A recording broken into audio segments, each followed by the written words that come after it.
Bueno, buenos días con todos. Buenos días en Perú. Sé que son las 9 de la mañana, así que, y bueno, Bogotá y toda Latinoamérica está en primeras horas de la mañana. Sin embargo, por acá estamos en la tarde. Buenos días y buenas tardes, Manel. Hola, ¿qué tal? Buenos días. Y estar contigo, por supuesto, es un placer y un honor, por supuesto, también recibirte, sobre todo por la calidad profesional que sé que eres y además por la calidad de persona y siempre muy comprometido con el tema social. Manel Plana es senador y portavoz de la Comisión de Agricultura de la 10ª legislatura, además es profesor de dirección de empresas y empresas familiares de la Universidad de Lleida. Además, un gran amigo y una persona muy especializada y muy comprometida con el sector social de Cataluña, que es una de las regiones, una de las zonas de España más productivas y más industriales, además por historia, y que ha tenido un desarrollo cooperativo muy importante. Él nos acompaña en este webinar para comentar sobre los modelos cooperativos europeos en la generación de valor de la cadena productiva agroalimentaria y cómo podríamos aprovechar de alguna manera en Latinoamérica, en Perú, que se viene desarrollando y que de alguna manera este sector debería ser el que impulse el desarrollo de nuestros pueblos. Continuamos con la presentación. Voy a hacer un preámbulo muy rápido. Y, Apia, no sé si, bueno, me voy a presentar. Yo soy, bueno, director de la Escuela de Innovadores del Perú. Actualmente también sigo un doctorado en la Universidad de Lleida. Y, como les decía, vengo haciendo investigaciones en el sector de cooperativismo, ciertamente en el sector de educación, de economía conductual.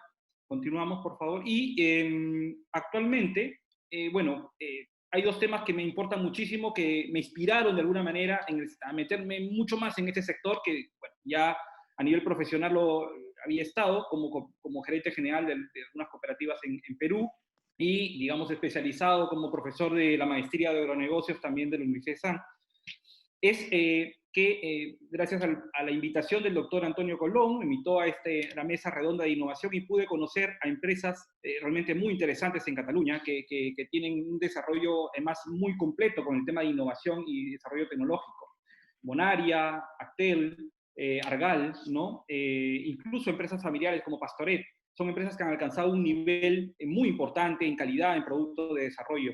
Esto sirvió de alguna manera para inspirarme, digo, porque luego, profundizando en el estudio de Effects of the Social Influence of the Greenhouse Growth, que es el efecto de la influencia social en el, digamos, en cómo impacta esto en las multitudes, es decir, en la sabiduría de las multitudes, el efecto de la influencia social exactamente es el efecto de la influencia social en la sabiduría de las multitudes. Este es un artículo que ha escrito los profesores, en realidad, Paul Moradov, Claudio Terzone y Frank Schweitzer de la Universidad de Zurich. Este artículo lo recomiendo, es un artículo muy interesante en el que se puede ver esta influencia, qué tan positiva es y qué tan negativa es muchas veces, dependiendo de la configuración de los grupos sociales.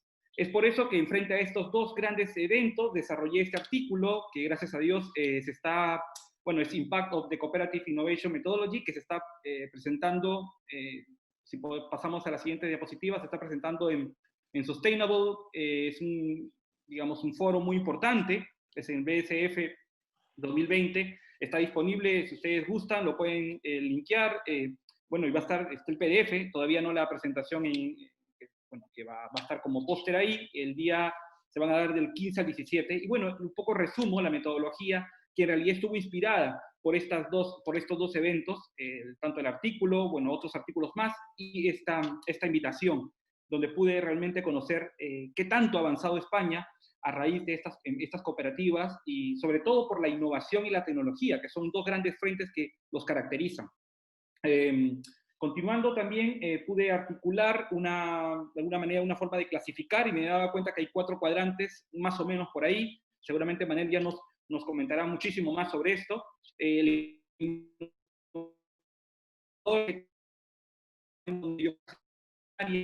Básicamente también asociada a las macrotendencias, donde está Pastoret y Argal, por ejemplo. Actel Group es un grupo más enfocado en lo que es también agroalimentos, pero también tiene el tema de los seguros. Esto estaría en el cuadrante tradicional, porque es una empresa bastante tradicional y también muy importante, que atiende a las necesidades. Pero ¿dónde estarían las empresas peruanas? ¿Dónde estarían las cooperativas peruanas? Es una gran pregunta que yo llego a ver. Bueno, hay un cuadrante que es tradicional y que no te da mucho más, que son materias primas, y que esto obviamente no aporta valor a nadie, ni a los productores, ni a las empresas privadas, ni a los trabajadores. Bien, si hay que aprender algo del gran desarrollo que ha tenido España, efectivamente los países europeos como, bueno, Austria, Alemania, Italia, que tienen otros tipos de cooperativismo, pero que también hay que mirarlo con mucho ojo. Italia, por ejemplo, tiene un modelo muy parecido al español, pero creo que definitivamente estamos en la zona, Cataluña es una zona muy importante, la verdad que por años ha sido una de las zonas más industriales de España, y hay un desarrollo muy interesante en lo que es innovación tecnológica. Así que la microempresa en el Perú tiene algo que aprender sobre esto. Yo quisiera inaugurar este evento con la presencia que ha tenido, bueno, la gentileza de estar con nosotros el congresista de la República del Perú, el señor Isaías Pineda. Bueno, Isaías Pineda es congresista de la República del Perú, de la bancada congresal del Frente Popular Agrícola FIA del Perú, FREPAP. El señor Isaías Pineda Santos, quien actualmente viene realizando labores de representación y fiscalización en la regulación legislativa como secretario de la Comisión Ordinaria de Producción, Micro y Pequeña Empresa y Cooperativas, como miembro titular de la Comisión Ordinaria de Agraria, Ciencia, Innovación y Tecnología, Constitución y Reglamento, Economía y Banca y Finanzas e Inteligencia Financiera, Presupuesto, Cuento General de la República, y como miembro accesitario de las Comisiones Ordinarias de Transportes y Comunicaciones y Justicia y Derechos Humanos. A la fecha ha realizado diversos proyectos legislativos en favor de la sociedad peruana relacionados a la reestructuración del Ministerio de Agricultura y el fortalecimiento del rol fiscalizador y sancionador de la Autoridad Nacional. Obviamente ha regulado el gasto público a favor de la reactivación económica, de la paridad y alternancia con la conformación de listas de candidatos distritales, electorales, de peruanos residentes en el extranjero, entre otros. Bueno, la verdad que es un honor que el congresista Isaías Pineda, además, quien hace poco tuve el honor de que nos invitara a participar en el Foro Internacional de Economía Social y Cooperativismo que usted, como miembro de la Comisión Agraria, organizó. Bueno, y sabiendo que él tiene pues mucho interés con estos temas, hemos tenido el placer de invitarlo para inaugurar este evento, previa a la participación del senador y profesor Manuel Plano. Muchísimas gracias y doy adelante, congresista Isaías Pineda, cuando usted guste, por favor.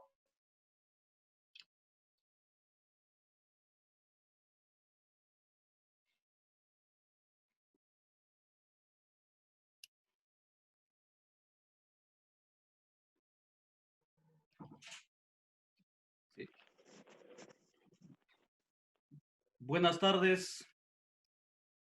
Muchas gracias, doctor Isaac, y a todos los invitados que hoy honran esta gran reunión a nivel internacional. Para mí es grato saludarlos a nombre del Congreso de la República del Perú y agradecer la invitación de la Escuela de Innovadores del Perú para este webinar internacional de gran importancia en el sector cooperativo agroalimentario, que permitirá generar aprendizaje y experiencias exitosas a nivel internacional, que podríamos aprovecharlo para fortalecer la ley de cooperativas agroalimentarias, tanto en nuestro país, que es el Perú, y en Latinoamérica, los países. Una de las principales trabas al desarrollo agrario es la falta de capacidades técnicas y de gestión empresarial, sumándose a ello la ausencia del clima de confianza para la cooperación y el emprendimiento. Esto refleja en un gran porcentaje de los pequeños agricultores. Siendo nosotros el Perú un país eminentemente agrícola, es una de las tareas pendientes del gobierno en todos sus niveles. Es por ello que el modelo cooperativo es una gran oportunidad para nivelar el piso a aquellos que no han tenido la oportunidad de entrar a una modernidad en todo lo que es producción, y así también la internalización a través de sus cadenas productivas para satisfacer y atender las demandas tanto nacionales como internacionales. La bancada del FREPAP también traslada sus saludos a todos los participantes en este gran evento y viene trabajando también para el bienestar de aquellos que no fueron incluidos en el crecimiento económico por bastante tiempo. Por lo tanto, buscamos alcanzar a la población los conocimientos de experiencias exitosas mediante los espacios como hoy de interrelación y cooperación, como es este seminario web, así cubrir también a través de ellos las brechas y fomentar el desarrollo en nuestro país, así también a nivel del mundo, el desarrollo de la agricultura, siendo hoy por hoy la fuente alimentaria en esta difícil situación que nos ha tocado vivir a todos los países. Por lo tanto, no debe haber descuido, todo lo contrario, toda la voluntad y las acciones para poder buscar oportunidades en estos días en todos los sectores y niveles de nuestro gobierno. Felicito una vez más a la Escuela de Innovadores del Perú por la iniciativa y el espacio que me brindan, y desde ya dejo abierta también las puertas de mi despacho para poder recibir propuestas, las iniciativas e inquietudes con el fin de contribuir a las mejoras de los agricultores. Nuevamente agradecer por hacerme el honor de poder acompañar en la inauguración, en el inicio de este gran evento, a la invitación del doctor Isaac Zúñiga.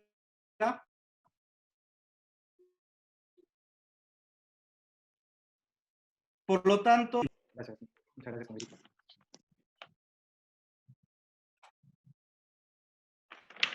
Bueno, muchísimas gracias, congresista Isaías Pineda. Bueno, vamos a pasar ahora a la presentación ya de Manuel Plana, es candidato doctoral de la Universidad de Lleida, senador de la 10ª legislatura por Cataluña, profesor de la Cátedra de Empresas Familiares de la Universidad de Lleida y presenta modelos cooperativos europeos.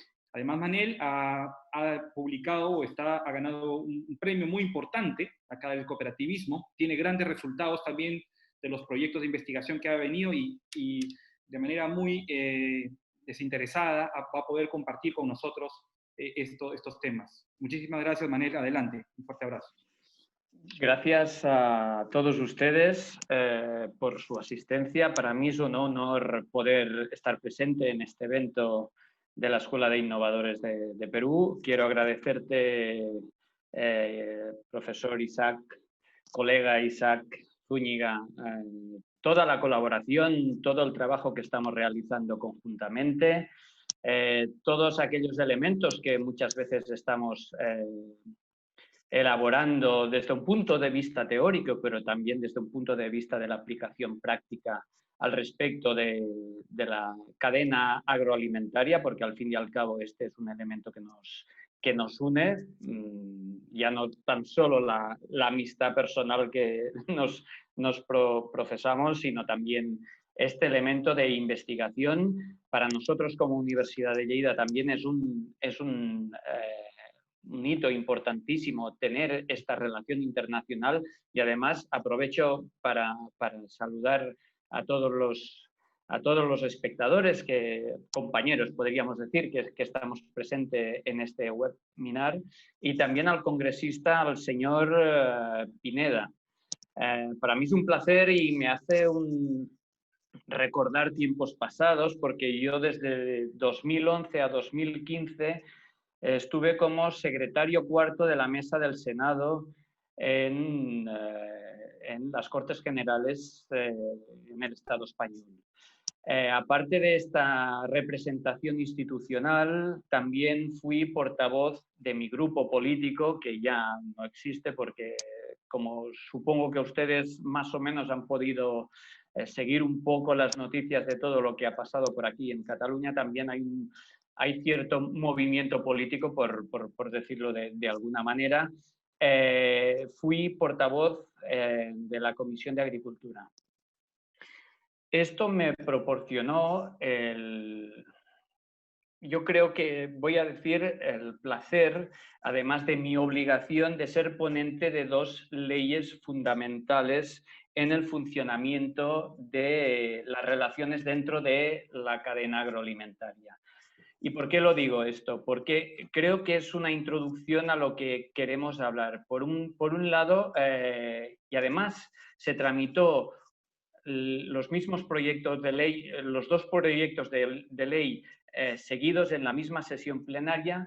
Primero se tramitó la Ley de Mejora de la Cadena Agroalimentaria, en la cual se establecía unos mecanismos para intentar proteger a la parte más desfavorecida dentro del eslabón del sector agroalimentario. Por lo tanto, como todos sabemos, la parte del agricultor, del campesino que está elaborando la producción primaria.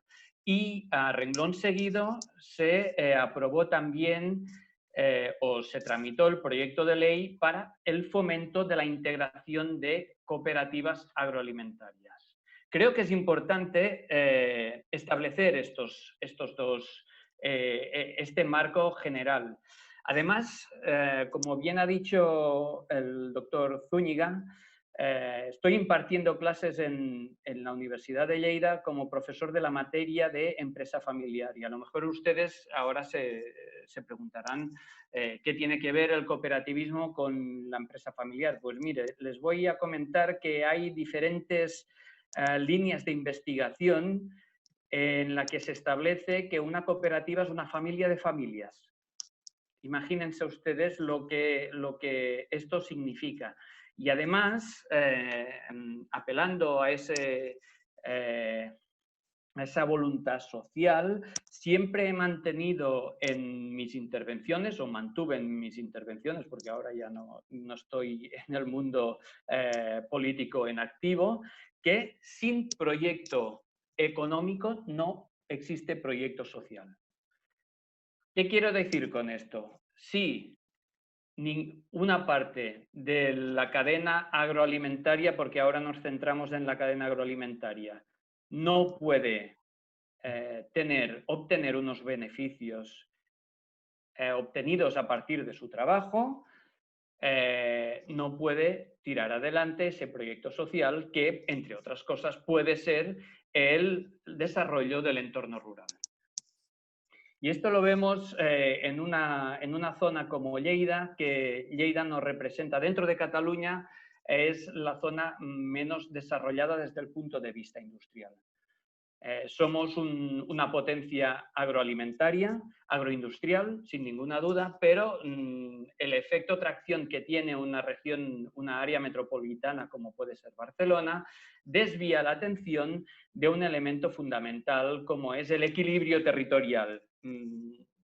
Para poner datos, Lleida representa casi el 40% del territorio de Cataluña, y únicamente existe el 7% de la población, 7-8% de la población de toda Cataluña.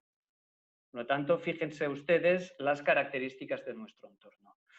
Por lo tanto, desde mi punto de vista, como en ese momento justo representante de la soberanía popular y también como docente actualmente, creo que es una obligación por parte de aquellos que tenemos cualquier estrado en los que establecer, en los que manifestar nuestros pensamientos, nuestros trabajos, que existe un elemento fundamental en lo que hace referencia a la distribución del valor añadido que se va generando en la cadena de valor agroalimentaria. Y ahora verán en la siguiente diapositiva, no en esta, verán a lo que, si puede pasar a la siguiente, por favor, verán a lo que me refiero. Por un lado, en el ámbito europeo tenemos que casi el 70% de lo que representa la cadena agroalimentaria, y ahora voy a hacer una introducción de qué establecemos nosotros como cadena agroalimentaria, corresponde al sector primario. Pequeñas explotaciones o explotaciones con una cierta dimensión.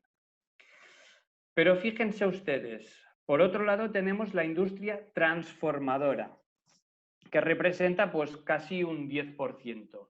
Y el sector de la distribución, en lo que se refiere a número de empresas que están implicadas, pues va entre el 20%. Es decir, por un lado tenemos los productores, por otro lado tenemos la industria agroalimentaria y finalmente tenemos la distribución. Ustedes dirán, ¿qué tanto por ciento más elevado por lo que hace a la distribución? Bueno, aquí está también el canal Horeca, restaurantes, pero sobre todo nos referimos a la comercialización, a la parte de la comercialización de las distribuciones. Si ustedes ven la columna de las personas empleadas, ya el elemento ya va cambiando. Ya no son tantas empresas, sino todavía tiene un peso muy importante el número de personas empleadas por parte de las empresas primarias, del sector primario, los agricultores, los ganaderos, las pequeñas explotaciones agrarias familiares y finalmente, y la parte más importante, la distribución del valor añadido, que es a lo que me refería. Fíjense ustedes que en este caso pasamos de casi el 75% del número de empresas y únicamente de este valor añadido que se va generando hasta que llega al cliente final dentro de la cadena de valor, únicamente el 25% es el que llega al productor inicial. Y casi el 50% del valor añadido se queda en el sector de la distribución. Esto es lo que yo llamo el efecto funnel, es decir, muchos productores, menos transformadores, pocos distribuidores, para, en el ámbito europeo, unos clientes cerca de los 500 millones. No existe una relación directa entre el productor y el cliente final. Esta distribución asimétrica del valor añadido viene dado, entre otras cosas, por la capacidad de negociación, la capacidad de llegar al cliente final, la capacidad de asociación de todos estos diferentes actores existentes. Y aquí es cuando entramos en los conceptos de familia de familias. Aquí es en el elemento que hablamos del cooperativismo. Cooperativismo entendido como unos principios fundamentales, unos principios que son transversales, donde existe la participación voluntaria, la organización y el gobierno democrático por parte de todos los miembros que la componen y una toma de decisiones desde el punto de vista igualitario. Además, el cooperativismo, las cooperativas, tienen un elemento fundamental que algunos autores le atribuyen el efecto tracción en el sector, en el ámbito rural, que están muy enraizadas en la comunidad local donde se ha establecido. Podemos hablar de los productos que ustedes producen, como podemos hablar, por ejemplo, en productos de mucha tradición en nuestro entorno, como puede ser la elaboración del vino o el aceite de oliva. Y lo digo esto porque finalmente después les voy a introducir algunos elementos importantes. Toda esta introducción viene dada para explicar un poco los diferentes modelos europeos existentes. Por ejemplo, en el Estado español tenemos 3.669 en fecha de 2018 cooperativas. Este número tan elevado de cooperativas, que dice mucho a favor también de la capacidad del sector, de la voluntad de llegar ellos mismos, de ser los que establezcan una relación directa comercial con el cliente final, que intenten establecer economías de escala para reducir los costes y de esta manera tener más capacidad de negociación. Pero el hecho es que existe una atomización muy fuerte del sector cooperativo en el Estado español. ¿Y podríamos decir que este es un modelo latino? Sí, porque también se puede establecer un paralelismo con el sistema cooperativista italiano.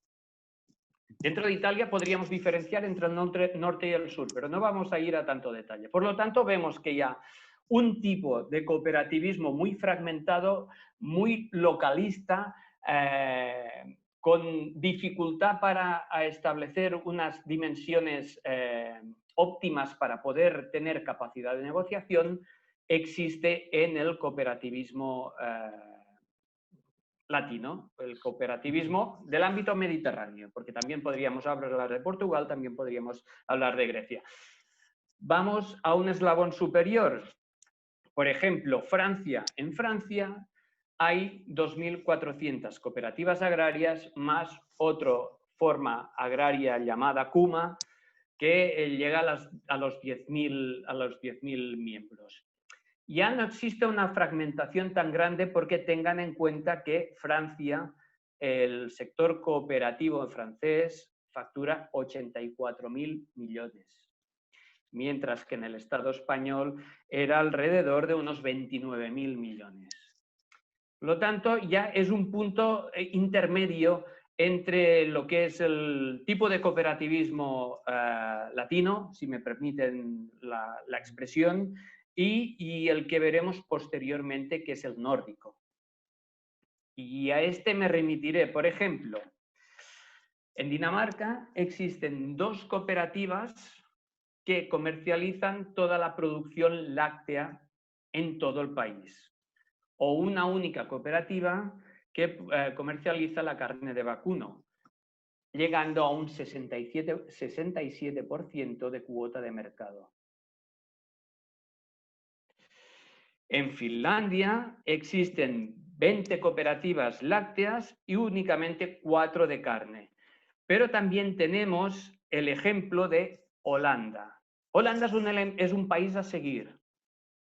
Hay veces que se tiene que hacer benchmarking de aquellos que lo hacen bien y de los que lo hacen muy bien. Y Holanda es uno de estos países.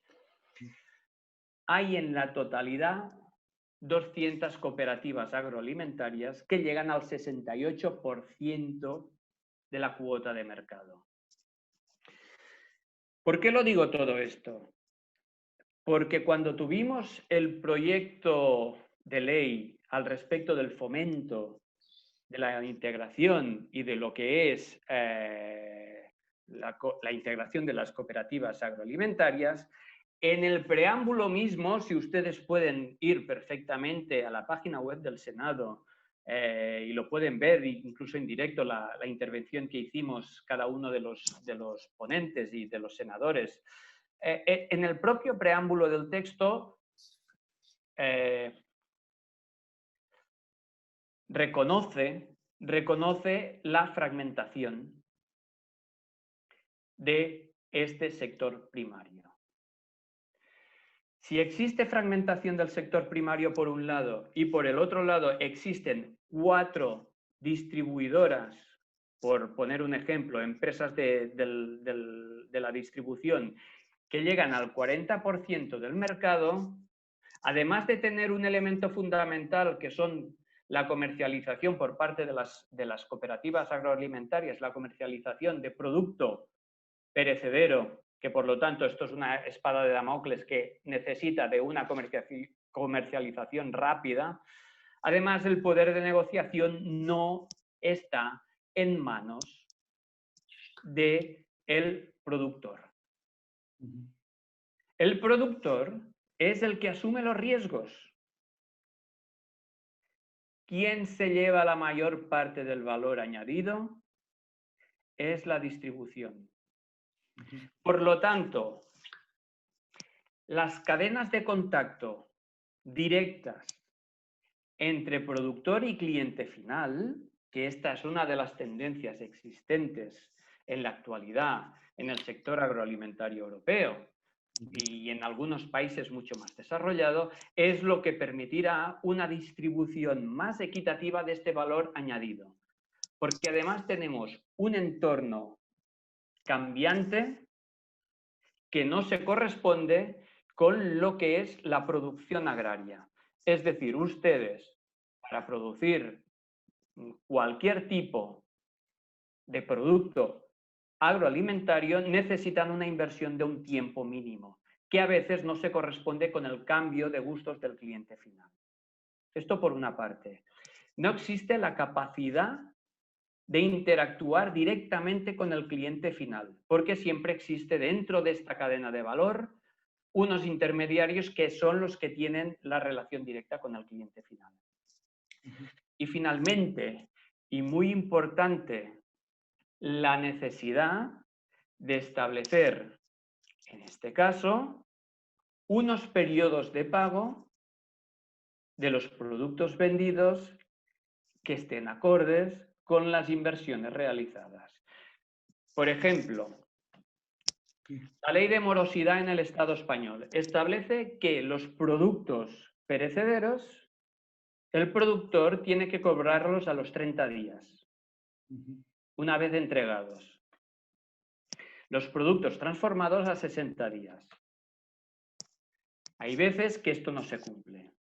Esto me da pie a argumentar el porqué de la tramitación de estos dos proyectos de ley a la vez, porque unos y otros se van complementando. ¿Por qué? Porque en el fondo lo que existe es una descoordinación entre el poder de negociación de los productores, porque está muy atomizado, la capacidad de negociación de la distribución y de la industria agroalimentaria, porque el número, los baremos están totalmente desequilibrados a favor de aquellos que tienen una capacidad de llegar al cliente final, una presencia en el mercado mucho más grande y una capacidad de negociación mucho más fuerte. Uno de los elementos que también se estableció en la ley de mejora de la cadena agroalimentaria era que no se podía vender a pérdidas. Es decir, usted cuando entrega el producto tiene que saber a qué precio se lo van a comprar. Y esto, desgraciadamente, es uno de los muchos aspectos que existía.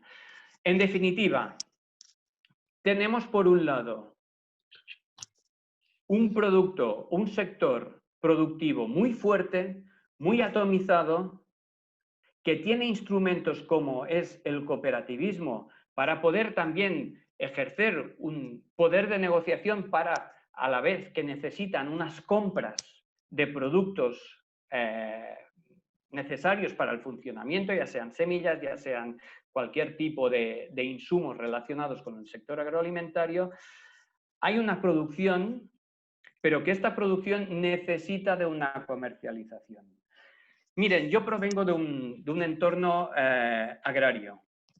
En mi casa hace un tiempo teníamos tierras que también comercializábamos, melocotones, no sé, ustedes le llaman melocotones, dureznos, no sé cómo, melocotones. Sí, melocotones sí. Melocotones, peras, nectarinas, manzanas. Nos dedicamos a producir, pero no nos dedicamos a comercializar. Como agricultores nos especializamos en la producción, no en la comercialización. Y cuando tú no lo analizas desde fuera, dices, pero ¿cómo puede ser que deje usted el producto en manos de alguien que no es el propietario y no puedo hacer yo el seguimiento hasta el cliente final? Pues esta es una de las atribuciones que se le puede dar a las cooperativas. Porque hay una parte dentro del cooperativismo que se especializa en la producción, es evidente, hay alguna parte que se puede especializar en la compra, sin ninguna duda, pero hay otra parte que forma parte también de la Junta Rectora, puede ser el equipo directivo, que se tiene que especializar en la comercialización. He hablado de Holanda, pero también pondría como ejemplo otro país, Italia. Italia como ejemplo de país que sabe, y ahora la generalización es el primer paso para equivocarte, pero permítanme la licencia, como país que es capaz de comercializar, y comercializar muy bien. No todos son malas noticias. Como bien ha dicho el compañero Isaac y amigo Isaac, hicimos un estudio con la profesora Yolanda Montagut de la Universidad de Lleida y analizamos el número de cooperativas centenarias en Cataluña. Encontramos que el 20% de las cooperativas agroalimentarias en Cataluña son centenarias. Es un número altísimo. Es un número tanto absoluto como en longevidad, porque podríamos decir 100 años implica que de una forma u otra el trabajo se podría haber hecho mejor, sin ninguna duda, pero no se ha hecho mal. Y existe una tradición detrás de las cooperativas que da respuesta a aquellas demandas de los pequeños agricultores. Sí que la mayoría de estas cooperativas tienen una dimensión menor a 100 asociados, a 100 socios.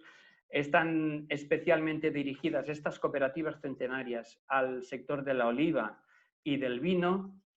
Tienen una facturación más bien baja, pero bueno, están allí. Tienen su sección de crédito y además de la comercialización están ofreciendo otros servicios a los cooperativistas.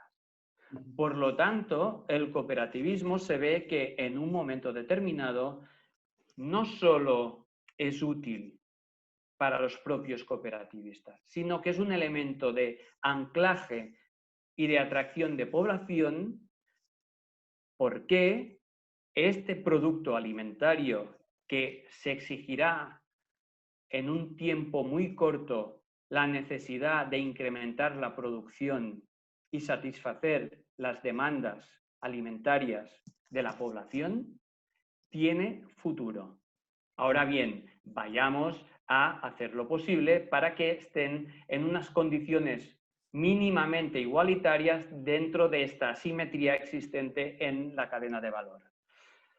Por mi parte, no sé si el profesor Zúñiga quiere hacer alguna pregunta, si me he extendido demasiado. No, está perfecto.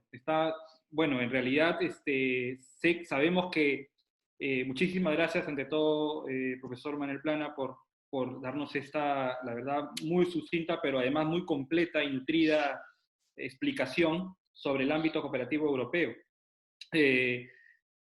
A mí me queda muy clara la diferencia de productividad entre Italia, por ejemplo, el modelo francés y el modelo español. Hay 84.000 millones en Francia y 29.000 millones en España, ambas con muchas cooperativas. Sin embargo, la productividad en España resulta siendo más baja.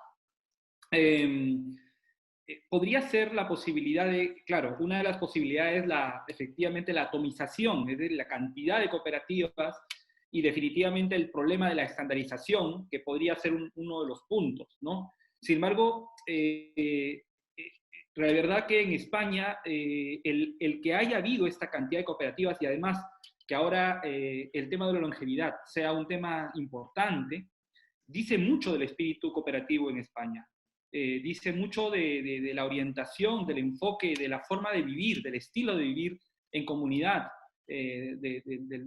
digamos, de esta zona y además en particular de Cataluña. Yo quería poner como ejemplo 2 puntos. El tema de Bonaria, que ya ha llegado a tener tiendas incluso, hay supermercados Bonaria donde uno puede encontrar de todo, desde quesos, aceite de oliva, de todo, y además de muy buena calidad. Y tienen una orientación, entiendo, de cooperativa también. Perdón, de hecho, el origen es una cooperativa. Exacto. Es un claro ejemplo de integración vertical. Además, el responsable de Bonaria, que ahora se ha transformado jurídicamente, el señor Alsina, es muy explícito a la hora de explicar el proceso de transformación de Bonaria. Es decir, dentro de una escalera, para llegar arriba necesito todos los escalones. Es que, claro, es un modelo de economía circular, ¿no es cierto? Exacto, pero es que además empiezan desde la producción de la semilla hasta, como bien has comentado, Isaac, la venta en la cadena de tiendas que han realizado y que han establecido como propias, de los huevos que han sido alimentados mediante los diferentes elementos producidos a partir de la semilla que ellos mismos han producido. Por eso llegan a ese nivel de calidad. Exacto. Que es son muy competitivos tanto a nivel de calidad como a nivel de precios. Precio, exactamente. Porque son muy competitivos y son muy atractivos para el cliente final. ¿Por qué? Porque dentro de esta cadena de valor, todo queda dentro de la propia producción de este ejemplo clarísimo como ha sido Bonaria. Sí. Además, Bonaria es un ejemplo de una zona cuando se iniciaron, no depauperada, pero sí con problemas de crecimiento económico en los años 50-60 del siglo pasado y como zonas, sobre todo el centro neurálgico de Bonaria, que está en un pueblo llamado Guisona, cómo han desarrollado no solamente Guisona, sino la comarca de la Segarra, ha sido de un efecto tracción que era aquello que explicaba al principio. Una cooperativa que tiene este peso tiene un efecto tracción tanto para la economía del entorno, para el equilibrio socioeconómico y además de todas aquellas empresas que han ido creciendo alrededor de una macroempresa como puede ser en este caso Bonaria. Claro que sí. Y bueno, y si revisamos también las empresas de cooperativas, bueno, de Coop, luego CONAP, Cobadú, si por más, no recuerdo algunas más, todas estas cooperativas que representan son las 10 más importantes de España, donde está también Única. Bueno, todas he podido revisar y tienen páginas web muy importantes. De Coop incluso tiene una página de tiendas virtuales. Sí. Claro, y no era muy extraño que cuando ocurrió esto de la pandemia, no pararan de vender, ¿no? Incluso podías comprarle el producto desde la página web y te llegaba el producto a casa. Entonces, ¿cómo hacer nosotros para llegar a ese nivel de desarrollar una logística interna que le permita a la cooperativa en Perú, o en Colombia, o en Chile, ¿no? Desarrollar esta posibilidad para que el producto del agricultor llegue desde la cooperativa hasta el cliente, ¿no? Yo creo que en primer lugar, porque los modelos se pueden analizar. En este caso, tú, Isaac, estás mencionando casos que estás viviendo en primera persona. Es necesario el liderazgo. El liderazgo, establecer también un marco jurídico con una seguridad jurídica necesaria para poder establecerlo y una voluntad por parte del cooperativismo de ganar masa crítica para poder ampliar esa fragmentación existente en el sector agroalimentario. Porque además, fíjense ustedes que generalmente lo que se vende es producto commodity, que no hay mucha diferenciación entre el producto que ustedes están vendiendo de una cooperativa a la otra. De aquí viene también las denominaciones de origen o las indicaciones geográficas protegidas que han estado apoyadas por parte de la Unión Europea. Pero por lo tanto, para que exista esta posibilidad de llegar al cliente final, se tiene que ganar masa crítica, se tiene que tener la capacidad de negociación y esto se llega mediante el asociacionismo. Porque como bien comentabas, la longevidad es un punto, pero el anverso de la moneda, dentro de ese estudio que hicimos y que realizamos sobre las cooperativas centenarias, veíamos que la facturación era muy baja. A nivel de facturación, casi 22 de las 38 cooperativas no superaba los 2 millones de euros. Y en cada municipio existe su propia cooperativa. En cada núcleo existe su propia competición. No hay una voluntad o esta capacidad de ponerse de acuerdo. Sí que están las cooperativas de segundo grado, que por ejemplo Actel es un ejemplo de cooperativas de segundo grado, que ayudan mejor a la comercialización, pero masa crítica, como hemos visto en el modelo holandés, no existe en el modelo danés. No existen en el caso del Estado español. De hecho, cuando surge una iniciativa legislativa, como bien ha dicho el congresista, que estaba abierto a que se le enviaran todas las preguntas, propuestas, es porque existe una necesidad de dar una respuesta a esta fragmentación. Y esta ley de fomento, es que habla de fomento de la integración, es importantísimo por el hecho de que se dan cuenta que el cooperativismo agroalimentario está excesivamente fragmentado y esto no les da los instrumentos para poder, al fin y al cabo, ese valor que se genera en la cadena de valor, que esté de la mejor manera distribuida. Correcto. Bueno, yo quisiera seguir haciendo preguntas, pero hay tres intervenciones que ya nos habían adelantado de tres grandes muy profesionales, así que en el sector agronegocios, que nos habían llegado, así que las hemos querido poner en prioridad. Sabemos que el tiempo del profesor Manuel Plana es muy limitado, así que vamos a ser muy rápidos en comentar esas preguntas. Gracias. Así es, a nombre de la Escuela de Innovadores agradecemos de manera especial la participación del PhD Manuel Plana, quien es senador de la 10ª legislatura por Cataluña, también la participación de Isaías Pineda, quien es congresista de la República del Perú, de la bancada congresal del Frente Popular Agrícola FIA del Perú, y también de nuestro CEO Funder Isaac Zúñiga, que es fundador de la Escuela de Innovadores del Perú. Ahora vamos a pasar a la ronda de preguntas, que en esta oportunidad está a cargo de panelistas especialistas por el sector agrario cooperativo, para lo cual vamos a dar la participación o dejar el tiempo con Marco Alarcón, quien es magíster en agronegocios y administrador de negocios globales, con mención en logística internacional de la Universidad de San.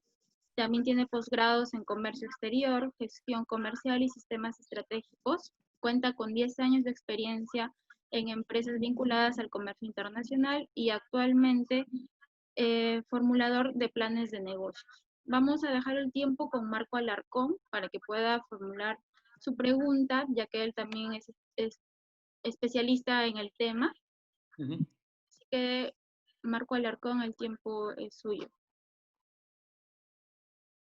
Muchas gracias, Tapia. Muchas gracias a todos los participantes. Ha sido una charla muy interesante. Mi pregunta va al doctor Manuel Plana. porque me llamó mucho la atención una realidad que es, tenemos muchos productores efectivamente, pero también tenemos muchos clientes afuera. Entonces, la realidad peruana es que muchos de los productores son agricultores de pequeñas producciones, de pequeñas escalas. Y en el medio, sí, pues hay muchos distribuidores, muchos agentes, muchos intermediarios, muchas cadenas logísticas que encarece llevar un producto tan simple, tan sencillo de producir, de sembrar, cosechar, hasta un mercado más exquisito, de alto valor. Entonces, quisiera saber la experiencia que en España y en Europa pudieron unir esa relación de muchos productores con clientes. ¿Cómo hicieron en Europa o qué estrategias utilizaron en Europa para poder reducir esos actores intermedios para que los productores, en este caso pequeños productores, puedan tener acceso a un mercado de mayor valor y por ende generar mayor beneficio y desarrollo para ellos? Muchísimas gracias, señor Alarcón, por la pregunta. Permítame hacer una pequeña introducción. Al principio les he hablado de los dos proyectos de leyes que, entre otros, que me tocó ser ponente. Hemos hablado de la Ley de Fomento de Integración de Cooperativas Agroalimentarias y también de la Ley de Mejora de la Cadena Agroalimentaria. En el transcurso de la tramitación de esta ley, la principal lucha, y permítanme que utilice en este caso lucha de forma figurada, existente, era donde se ubicaba en el supermercado los productos de marca de productor o marca de fabricante y marca de distribuidor. La diferencia entre el fabricante que estaba en ese proceso de transformación y lo que habían hecho, en este caso, la distribución, que al tener una capacidad de negociación tan fuerte y el contacto con el cliente final, habían optado por crear sus propias marcas. Aquí lo llamamos la marca blanca. No sé si ustedes en Perú también utilizan este concepto, marca de distribuidor. Esto, al fin y al cabo, ¿qué nos está indicando? Como bien ha apuntado el señor Alarcón, la parte o una parte esencial y básica de la cadena agroalimentaria, que es la producción, estaba excluida de esta lucha. Es aquello del despotismo ilustrado, todo para el pueblo pero sin el pueblo. En este caso se estaba regulando las relaciones comerciales en la cadena agroalimentaria, pero se estaba excluyendo a una parte esencial como son los pequeños productores. Dicho esto y hecha esta introducción, yo le puedo explicar lo que han hecho compañeros míos de la zona en la que estoy trabajando y de donde soy, que están comercializando fruta perecedera, productos perecederos. Han utilizado las nuevas tecnologías como elemento de contacto y la mutualización de elementos de transporte para poder hacer llegar este producto, sobre todo a la área urbana y periurbana. Porque veían unos y otros que era el elemento más favorable, tanto desde el punto de vista de llegar el propio producto con unas condiciones olfactivas, gustativas, mejores y evidentemente con un precio más acorde con lo que estarían dispuestos a pagar los clientes y que le llegaba directamente al propio productor. Y esto también se ha hecho y se ha utilizado. Por ejemplo, si ustedes miran un proyecto turístico que se llama Fruiturisme, verán que una de las consecuencias de la nueva política agraria, lo que está obligando a los productores es que amplíen la dimensión de sus tierras. Esto implica que los campos de frutales, en este caso, sean mucho más extensos. Por una cuestión de economía de escala, cuestión de costes, lo que hacen es crear grandes extensiones para plantar estos árboles frutales. Esto desde el punto de vista turístico, cuando en marzo hay la explosión de todas las flores que después, posteriormente, se van a convertir en fruto, en dar a conocer este producto.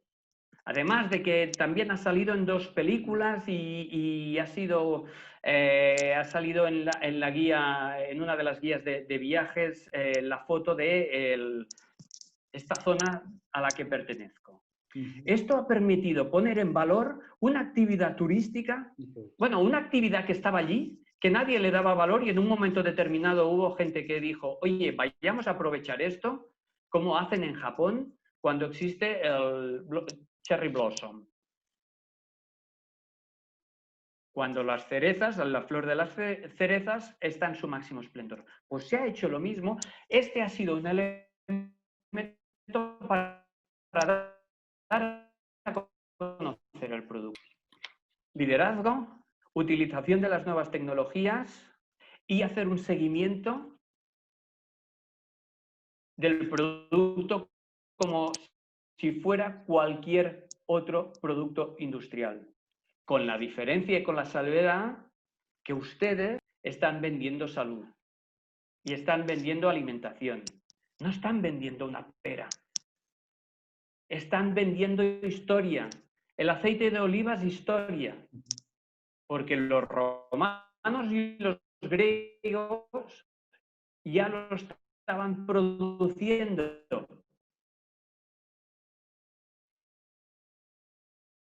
Por poner un ejemplo del aceite de oliva.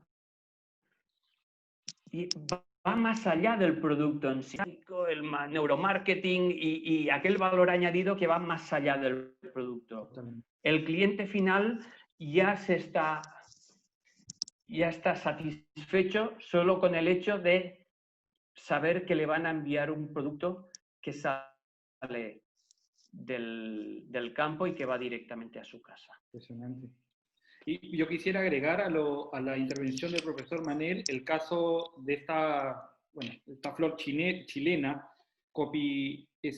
Scopi Ue, creo que es no sé si estoy pronunciándola bien. Ellos tuvieron un desarrollo interesantísimo sobre esta flor, en el tema además culinario y todo esto, pero también con el turismo. Lo que tú decías me hizo acordar muchísimo a esta posibilidad de generar turismo a partir de, y también los colombianos lo hicieron con el café. Las fincas colombianas generaron muchísimo turismo en los años 80, y a partir de ahí se generó todo este concepto de marca de Juan Valdés, por ejemplo. Así que, de alguna manera, muy interesante ver lo que el profesor Manuel Plana nos ha comentado.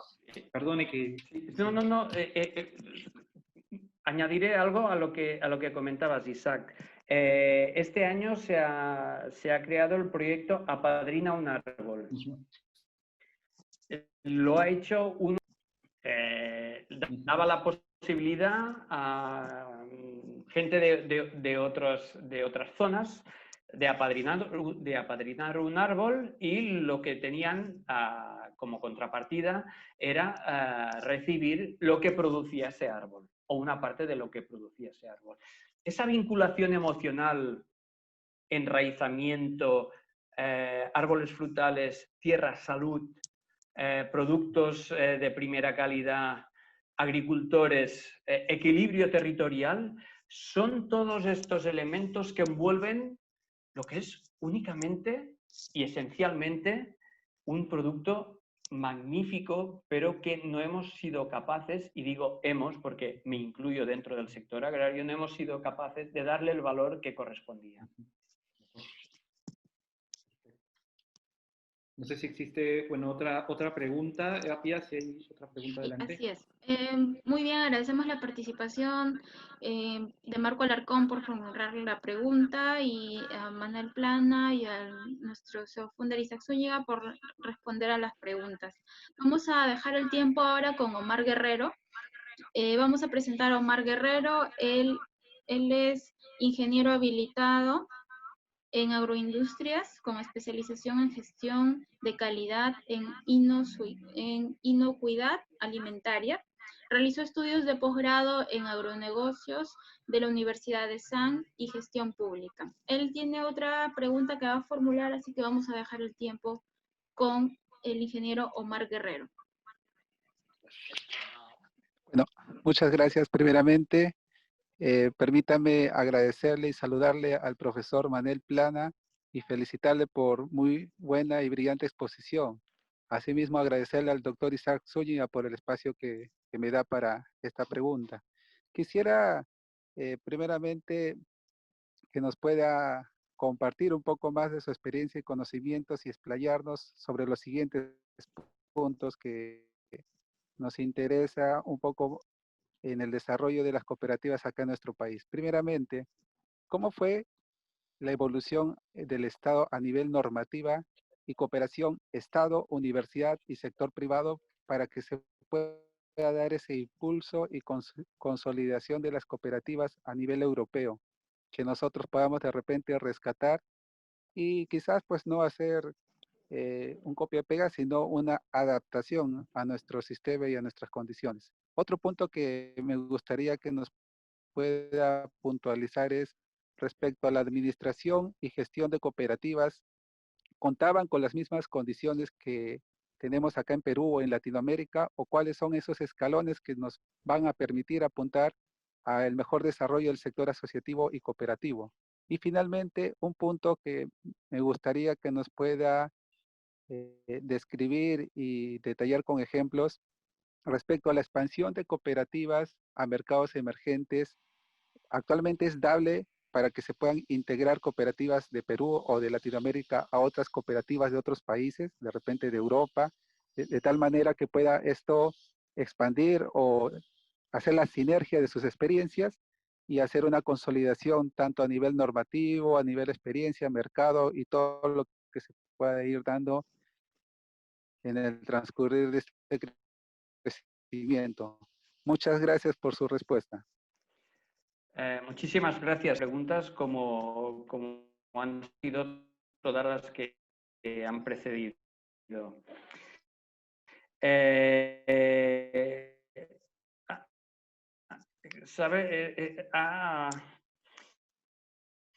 Ha formulado una pregunta que creo que es fundamental y que deberíamos darle una respuesta. Normativa estatal y universidad, es decir, sector privado, sector público y universidad, desgraciadamente, no van en la misma línea. Y le voy a explicar el porqué.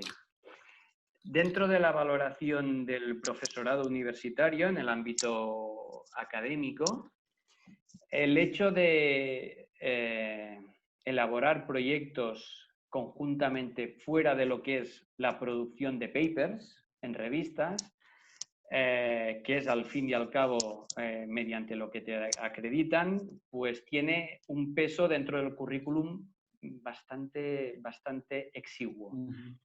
Por lo tanto, como no se establece un marco colaborativo necesario y adecuado a lo que debería ser, porque al fin y al cabo el sector público, la universidad forma parte del sector público y está sufragado por los presupuestos estatales, y ante la obligación de ese retorno que debería ser la inversión que hace la sociedad en la propia universidad, mediante este tipo de proyectos, pues no existe esta colaboración o no existe tanto como debería ser esta colaboración. Se está trabajando en esta línea y además me consta que dentro del currículum europeo, dentro de la Unión Europea, ya se está demandando un elemento dentro de los proyectos internacionales que es el retorno social.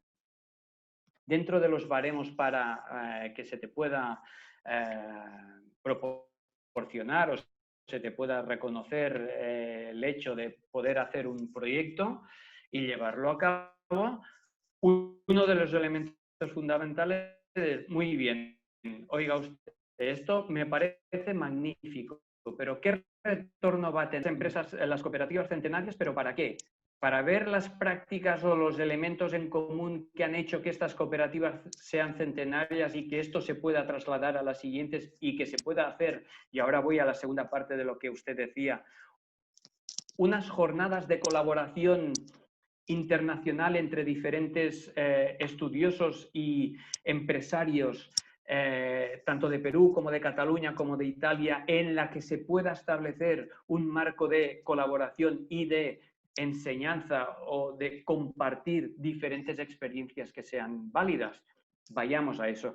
Y aprovecho esto, aprovechando que tenemos la presencia del congresista señor Pineda, que este podría ser un marco o una demanda para que pudiera existir o que se estableciera un marco de colaboración para que algunos de ustedes, por ejemplo, pudieran venir aquí y ver qué ha hecho lo que hemos hablado con Isaac y lo que les he comentado, la cooperativa de Guisona. ¿Qué ha hecho? Porque veo que en la presentación Isaac también estaba hablando de la empresa Pastoret, que hace del derivado lácteo, hace unos productos magníficos. Les voy a explicar un caso también, si me permiten, y me voy a explayar un poco. Les pido que vayan a ver los productos de La Fageda. Se lo explico. La Fageda era un centro donde personas con diferentes capacidades estaban recluidos. Un centro con gente con diferentes capacidades. El líder, Cristóbal Colón, no tiene nada que ver con el Cristóbal Colón que todos conocemos, que todavía está delante de la empresa, vio como psiquiatra que esta gente necesitaba trabajar en el campo. Y pasó de estar dentro de una zona urbana a estar en una finca. ¿Y cómo trabajaban en el campo? Pues cuidando vacas. Y aquí viene una cuestión que forma parte del entorno legal. En los años 80, la Unión Europea, en ese caso no era la Unión Europea, sino que era la Comisión Económica Europea, estableció unas cuotas de producción de la leche. Y este señor se encontró con 80, 100 personas con diferentes capacidades que habían mejorado mucho por el hecho de trabajar en el campo, que estaban produciendo leche y no podían comercializarlas. Y dijo, es que no tengo otra salida. Esta gente tiene que trabajar. Y le vino la inspiración y dijo, vamos a hacer los mejores yogures del mundo. Con ese excedente de leche han creado los productos de la Fageda, sobre todo producto derivado lácteo. Nos vinieron a hacer una conferencia a la Universidad de Lleida porque yo fue uno de los temas que expuse en mi tiempo en el Senado, de dar apoyo a los centros especiales de trabajo, que es como se les denomina. Bueno, vinieron a Lleida y nos dijeron que invertían, en ese tiempo fue en el año 2014, 50 euros en publicidad. Lo que se basaban era en el efecto prescriptivo de sus clientes. Y además argumentaba, es que puede ser que la gente crea que vamos a comprar yogures porque los están haciendo esta gente que necesitan, que tienen diferentes capacidades. No, no, no, no. Esto puede ser en un primer momento, en la primera compra. Pero si el producto no es excelente y de primera calidad, no van a repetir. Caso paradigmático que les recomiendo que vean, incluso hay vídeos en YouTube donde explica el proceso de creación. La Falleda está en una zona en una comarca catalana que se llama La Garrotxa, y cerca de un pueblo que se llama Olot, en un enclave que es un parque nacional, es majestuoso, es una maravilla, pero es que además la maravilla de lo que están realizando como proyecto social. Impresionante. Qué interesante por el impacto que ha tenido en el aprendizaje de estas personas. Sí, sí, sin ninguna duda, sin ninguna duda. Mucho que ver con la teoría del aprendizaje de Peter Senge. Decía justamente el aprendizaje continuo, ¿no? Permanente. Sí, sí. Acá no sé si hay una tercera pregunta para finalizar.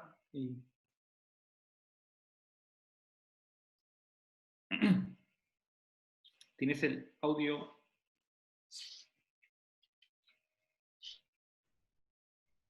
Parece que no nos escucha porque tiene el audio en pausa.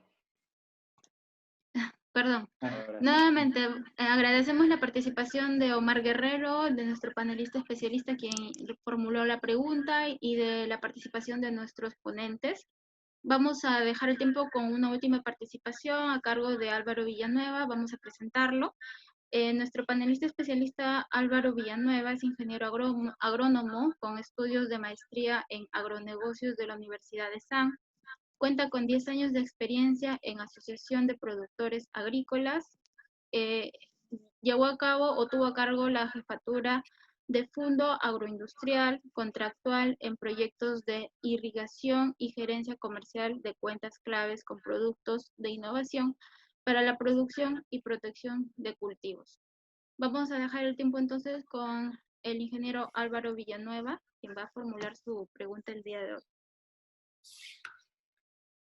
Bueno, buenos días acá en Perú y buenas tardes allá en España. Bueno, primero que nada agradecer al profesor Manuel Plana, excelente exposición, de verdad bastante enriquecedora. También agradecer al señor congresista Isaías Pineda y también a la Escuela de Innovadores del Perú, bueno, al profesor Isaac Zúñiga.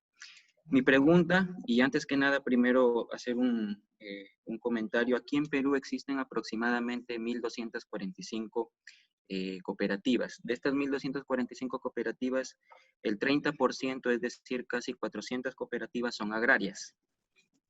Y hay un tema.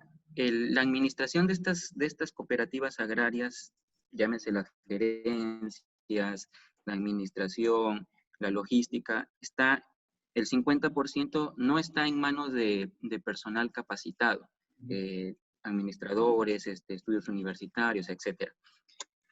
Dada la experiencia, señor Manuel Plana, ¿existen en España o en la Comunidad Europea leyes o cómo se han venido dando estas normativas para que las cooperativas tengan una estructura más concreta y de esta forma se pueda, dentro de las mismas cooperativas, sobre todo para fomentar el retorno social, que es lo que mencionaba, cómo es que se ha venido dando o si se tienen fijadas ya estas normativas y leyes para que tengan una adecuada conducción?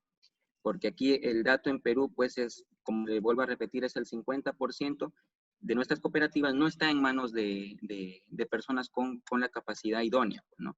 Y cómo es que se puede dar un enfoque para llegar digamos, al 90, 100% y puedan tener éxito las cooperativas. Esa es una primera pregunta. Y una segunda pregunta es me impactó mucho lo que mencionó, que en las cooperativas no nos dedicamos a producir, y nos dedicamos a producir, pero no a comercializar.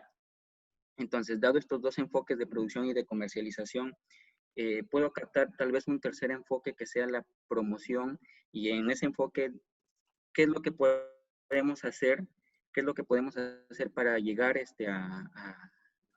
al consumidor final. ¿Por qué? Porque ahora mucho se ha crecido, y más aún con la cuarentena, en el tema del comercio virtual. Entonces, si cada cooperativa tiene que invertir también en realizar un comercio virtual, plataformas en redes sociales, tal vez aplicaciones, puede haber tal vez un englobe para que también se haya un fomento sobre este tipo de comercialización para disminuir el número de intermediarios. ¿Qué le parece a usted tal vez cuál sería el mejor enfoque, o es el Estado tal vez el que debe de hacer este tipo de promoción, ¿no? Y también poder tener un mayor retorno social, ¿no? Que es lo que mencionaba. Esas son mis preguntas. Muchísimas gracias, señor Villanueva. Excelentes cuestiones, siguiendo con la línea de los compañeros que nos han precedido. Empezaré por lo último que usted comenta. Mire, como usted sabe, o no sé si lo han podido ver por las noticias, pero también en el ámbito estatal, esta pandemia ha tenido un efecto muy fuerte, sobre todo en algunas zonas en Cataluña, y sobre todo en una zona concreta que es de donde soy, más o menos, donde el sector productivo necesita de mucha mano de obra en momentos determinados. Se lo digo esto porque la Federación de Cooperatives Agràries de Cataluña, que es la Federación de Cooperativas Agràries de Cataluña, que es una asociación en la que se engloban las diferentes cooperativas agrarias de Cataluña, han abierto un portal en Internet donde se puede hacer la compra a nivel virtual. ¿Por qué? Porque han visto que el comercio online cada vez tiene más adeptos. Y además, como federación de cooperativas, como tiene cooperativas que igual producen arroz, como comercializan vino, como comercializan naranjas, como comercializan peras, como también están realizando o están produciendo carne de ovino, carne de bovino, ofrecen tal cantidad de productos en la propia página web que esto les permite dar una respuesta al cliente final, porque se ve que uno de los comportamientos del cliente es, cuando yo entro en un portal, que me ofrezca de aquel producto, de aquellos productos que quiera comprar, el máximo amplitud de la oferta dentro del sector agroalimentario. Esto por un lado. Por lo tanto, le comentaría que no sé si esto debe ser iniciativa únicamente del gobierno, pero sí que pueden apoyar planes de desarrollo de comercio electrónico. Esta podría ser una iniciativa que podría tener bastante éxito y que incluso la podríamos incorporar como un elemento esencial de comercialización y, como bien usted ha apuntado, de llegar directamente desde el productor, desde la cooperativa, cuando digo productor también es cooperativa, al cliente final. Y obteniendo un valor añadido que quedará equitativamente más distribuido. Muy interesante lo que ha planteado usted al respecto de las personas que están al frente de la gestión de las cooperativas. Ahora voy a entrar en la cuestión de la opinión personal. Yo creo que regular la obligación de tener unos requisitos previos a nivel de estudios, no sé si va a tener el resultado esperado. Esto debe de ser un convencimiento de todos las personas, de todos los cooperativistas que forman parte de estas organizaciones. Mire, en mi pueblo comentan que, y permítanme la licencia, que el listo del pueblo lo ponen al frente de la cooperativa y el no tan listo lo ponen como alcalde. Esto fue un aforismo que me quedó, porque además yo me dedicaba a la política y me dijeron, pues mire usted, es que a los listos los ponemos al frente del cooperativismo. Permítame la licencia solamente para explicar esto. Es necesario que todos los miembros de cada organización sean capaces de elegir a aquella persona que, al fin y al cabo, va a generar más riqueza y que de esta manera se puede llegar a distribuir de la mejor manera posible. Evidentemente que la normativa puede complementar esto, pero ha de ser una cuestión de convencimiento de cada uno de los miembros que forman parte de esta organización. Sí, permíteme, Manel, si puedo agregar algo ahí. Permíteme sobre lo del tema antes de que, con lo que comentaba, perdóname por interrumpirte. El profesor Manuel Plana comentaba algo sobre el tema de la longevidad de las cooperativas, y yo recuerdo muchísimo un artículo que compartimos con él en algunas conversaciones sobre Michael Cook, la longevidad de las cooperativas. Y en Estados Unidos hablaba de que uno de los factores de sostenibilidad de estas cooperativas que él había encontrado era la formación, la capacitación de las directivas, como mencionaba Álvaro, muy bien en su pregunta.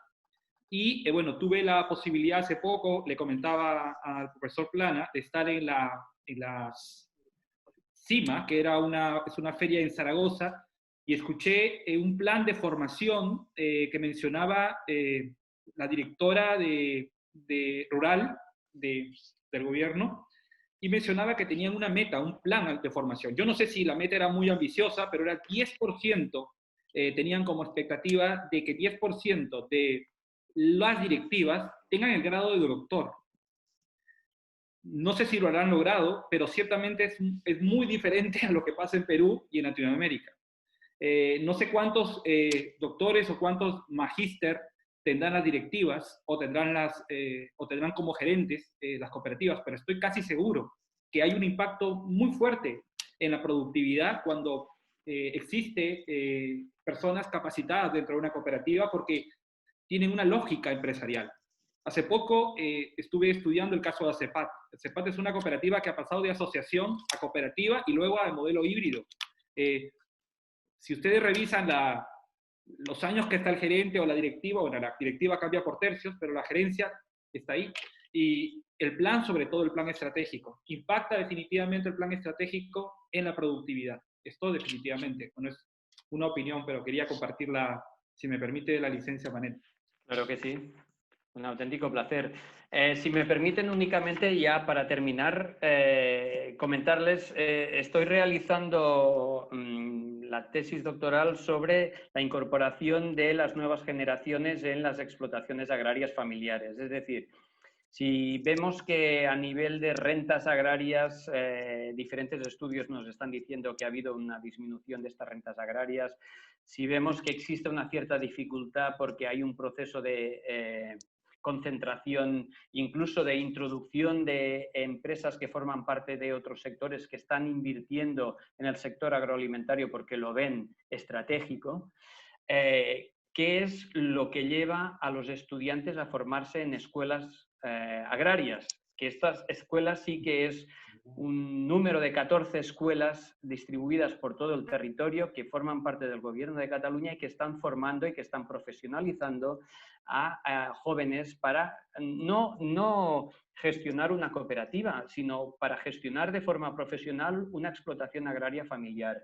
Lo que hemos visto es que si la explotación agraria forma parte de una cooperativa o de una asociación agraria, el nivel de asociacionismo existente entre estos jóvenes se incrementa exponencialmente, a diferencia de aquellos que forman parte de explotaciones agrarias que no están en ningún tipo de asociación. ¿Qué quiere decir con esto? Que muchas veces el ejemplo y ver lo que está sucediendo en la propia explotación agraria está creando un comportamiento, está introduciendo unos valores en aquellos que son el futuro y que son el presente, estos jóvenes agrarios que deben tirar adelante este sector primario necesario para producir y para generar este valor añadido, y no nos olvidemos, para alimentar a las sociedades. Excelente. Bueno, yo tenía que agradecer, nada más, me gustaría seguir conversando y seguramente manifestar primero el agradecimiento de parte de todos nosotros por el tiempo, además que se ha excedido. Sé que Manuel tenía muchísimas cosas que hacer, así que disculpen por habernos pasado un poco. Pero bueno, la verdad que ha sido un enorme placer tener a Manuel Plana, al profesor Plana, y por supuesto con la gran experiencia como senador, político y además investigador, muy conocedor del tema cooperativo. Vamos a estar muy atentos a sus publicaciones y a incorporar, por supuestamente, a incorporar el conocimiento que se genera a partir de estas publicaciones. Muchísimas gracias en nombre de la Escuela de Innovadores del Perú, a todos los participantes, bueno, veo acá muchísimos alumnos y amigos del sector cooperativo, y bueno, agradecer a la participación de Álvaro Villanueva, de Omar Guerrero y Marco Antonio, que son grandes profesionales y que nos han dado unas interesantísimas preguntas. Muchísimas gracias a todos los peruanos. Por supuesto, agradecer la presencia especial del ilustre congresista Isaías Pineda, miembro de la Comisión Agraria, que ha honrado con su presencia este evento y que esperamos que haya sido de provecho para impactar en el desarrollo y la transformación del cooperativismo de nuestro querido Perú y, por supuesto, los pueblos de Latinoamérica. Muchísimas gracias. Muchas gracias. Muchísimas gracias, un placer.